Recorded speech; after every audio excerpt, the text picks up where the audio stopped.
Je m'appelle Émilie, et ma vie ressemble à un château de cartes, au bord de l'effondrement. Chaque jour, je me réveille dans cet appartement exigu qui sent le désespoir.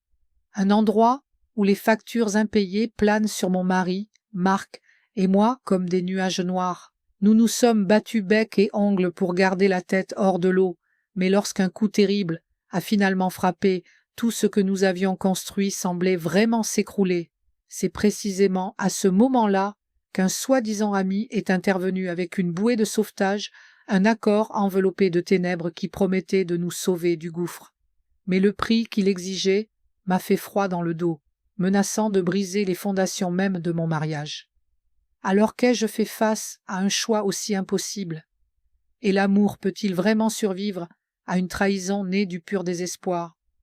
Restez avec nous pour découvrir si nous pouvons vraiment réparer ce qui a été brisé ou si certaines blessures sont tout simplement trop profondes pour guérir.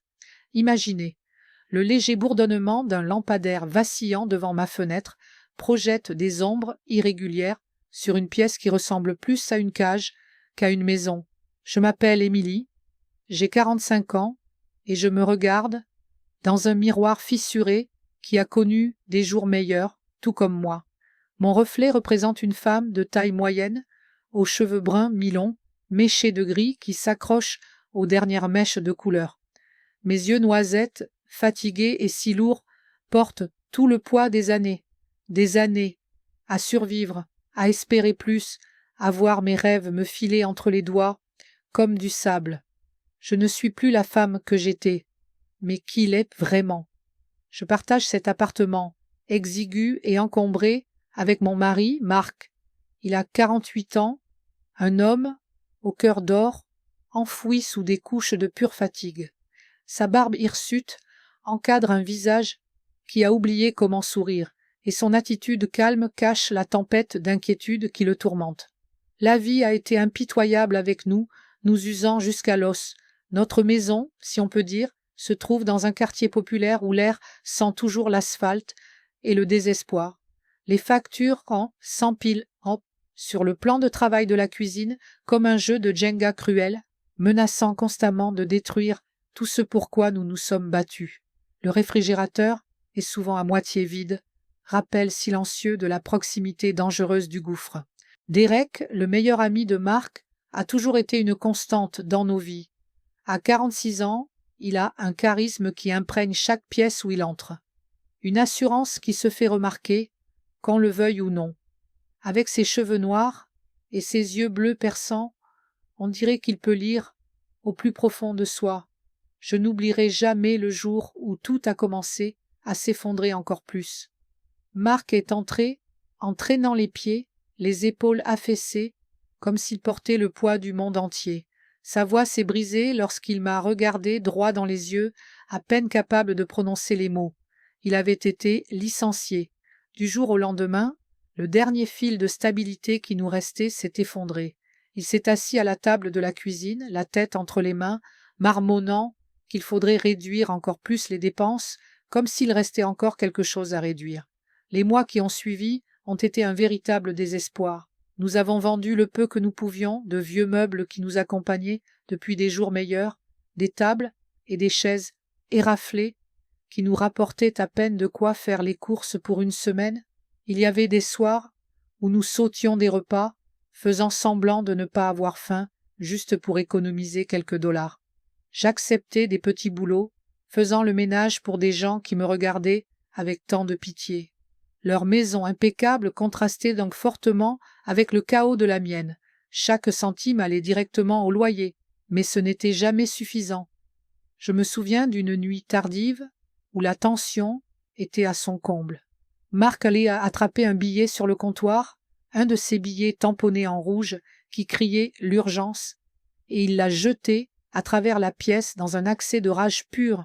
Sa frustration résonnait sur les murs, et je n'arrivais plus à me contenir. Je me suis détourné les larmes aux yeux, et je me suis endormie en pleurant sur notre matelas bosselé, me sentant complètement impuissante. Et puis il y a eu Derek. Après le licenciement, il est venu plus souvent, comme s'il pressentait que nous étions au bord de la rupture.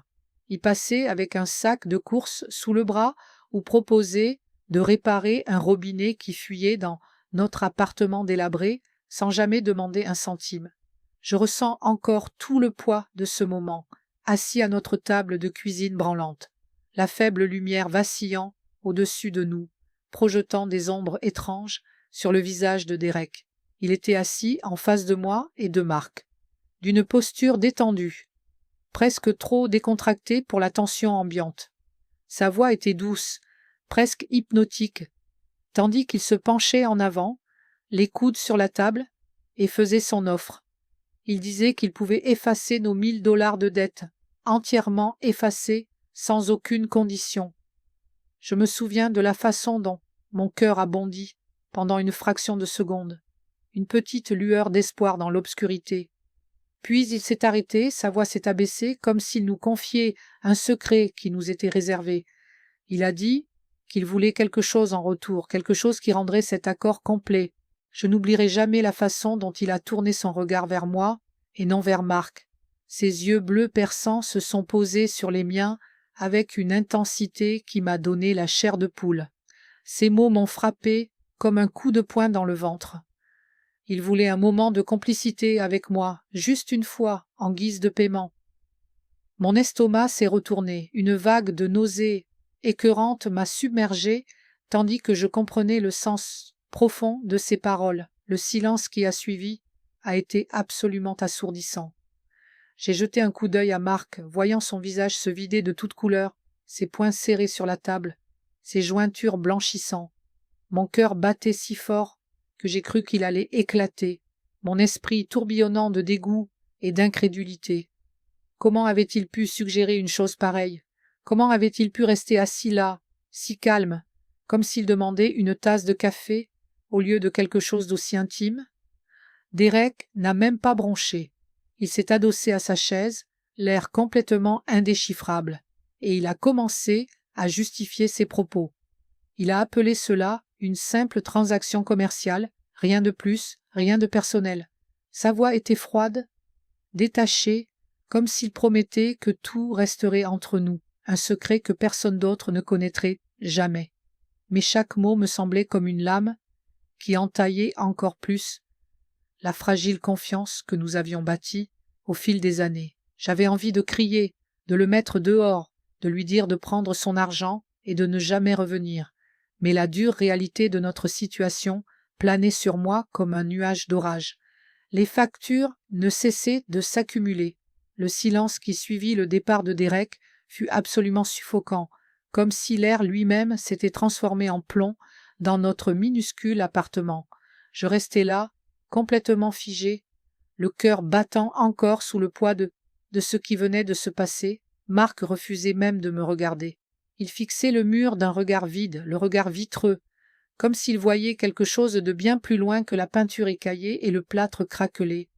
Je sentais la distance se creuser entre nous, un gouffre que je ne savais pas comment franchir. Ma gorge se serra, tandis que j'essayais de parler, ma voix se brisant comme du verre. Je balbutiais des excuses, les mots me semblaient creux à peine sortis de mes lèvres, mais Marc ne répondit pas. Il secoua la tête d'un mouvement lent et lourd, et se détourna de moi. Ses pas résonnèrent tandis qu'il se dirigeait vers la chambre, et la porte claqua derrière lui avec une force qui fit trembler les murs. Je tressaillis, le bruit me transperçant comme un couteau. Je m'affaissai sur le canapé, les coussins usés s'affaissant sous mon poids, et enfouis mon visage dans mes mains. Ma peau brûlait encore là où Derek avait ôté si près. Une sensation persistante me tordit l'estomac de honte. Des larmes coulèrent sur mes joues, brûlantes et incessantes, tandis que je cherchais un sens à tout cela. Comment en étions-nous arrivés là? Comment avais-je laissé le désespoir me pousser là où je n'aurais jamais cru aller? Je revoyais encore l'expression de Marc lorsque Derek me fit sa proposition. La trahison était déjà gravée dans ses traits avant même que quoi que ce soit ne se produise. Et maintenant, après avoir franchi cette terrible limite, je me demandais s'il y aurait un retour en arrière. Mon téléphone vibra sur la table basse, me tirant de mes pensées tourmentées. Je m'essuyai les yeux et le pris, les mains tremblantes. Une notification de la banque me renvoya un regard froid et si impersonnel, un dépôt de 1000 $. L'argent était là, comme Derek me l'avait promis, un rappel amer du prix que j'avais payé. J'ai laissé tomber le téléphone comme s'il m'avait brûlé, la poitrine serrée de dégoût. Ce numéro sur l'écran n'était pas le salut. C'était une tache, une marque, sur mon âme, que je savais que je ne pourrais jamais effacer. Je ne pouvais pas rester immobile. Je me suis levé et j'ai commencé à arpenter l'appartement, mes pieds, nus froids sur le linoléum écaillé. Chaque pas était un écho agité du trouble qui faisait rage en moi. Je suis encore sous le choc. Le souvenir du contact de Derek est comme une ombre dont je n'arrive pas à me débarrasser. Un moment de faiblesse qui hante désormais chaque recoin de cet appartement. Mais ce soir, il ne s'agit pas que de ça. Il s'agit de Marc et moi. Il s'agit de la fracture entre nous, trop profonde pour être ignorée plus longtemps. Nous sommes assis à la table de la cuisine, la même table branlante, où Derek a exposé son accord tordu, et l'air est si lourd de douleur inexprimée.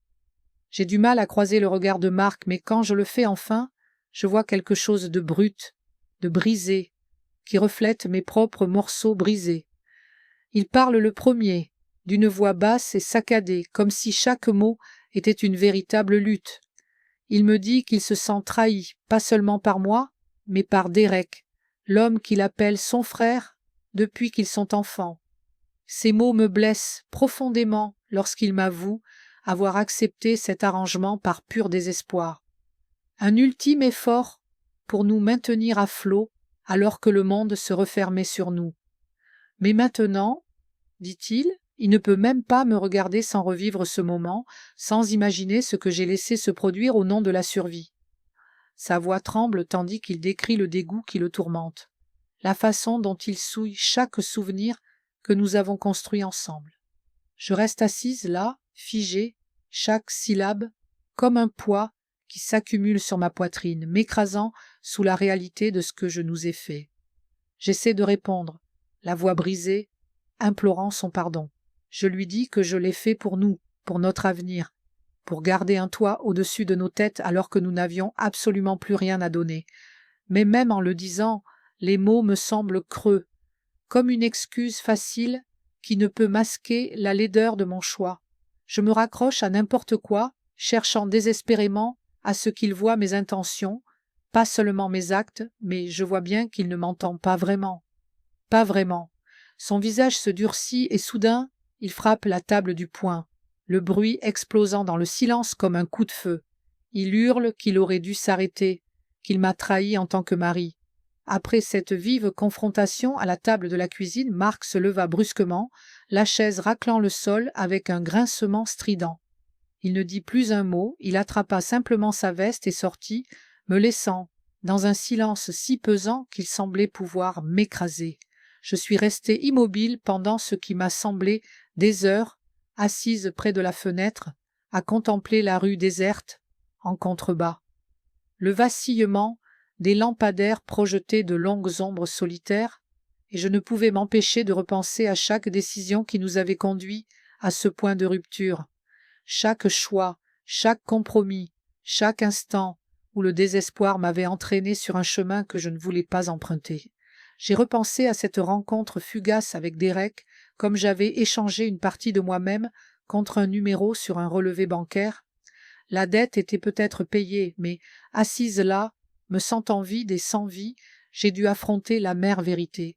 Le prix à payer pour notre mariage pourrait être irréparable. J'ai brisé quelque chose de sacré, et aucune somme d'argent ne pourra recoller les morceaux. Le temps filait, l'horloge s'écoulait inexorablement dans la nuit. Chaque seconde semblait une éternité. Mon esprit était submergé par le regret et le dégoût de moi-même. Je me demandais sans cesse si j'aurais pu trouver une autre solution, si j'aurais dû lutter plus fort contre le désespoir qui m'avait poussé à accepter le marché de Derek.